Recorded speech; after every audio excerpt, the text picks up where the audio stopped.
guys, and welcome back to this channel. In this video I'll be showing you guys how you can upload your house to the gallery on The Sims 4. So you do have to go to the build mode first. Oh my god, I'm lagging so much right now. So sorry.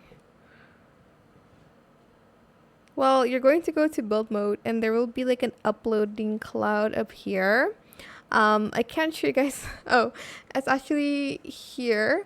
Save to my library. So you're going to save lot.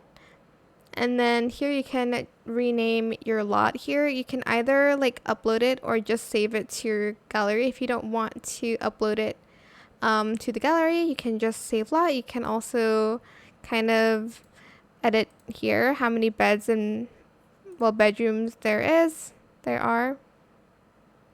Okay, my grammar is not grammaring right now, but anyways, that is it for this video. Just either press this one or this one. I hope it was helpful for you guys. Don't forget to like, comment, share, and also subscribe to this channel if you haven't done that already. If you have any more questions about this video, just leave it in the comment section down below. I'll try my best to answer them all for you guys, and if you found this video helpful, please click the thanks button as well. That is it. Thank you so much for watching. Bye!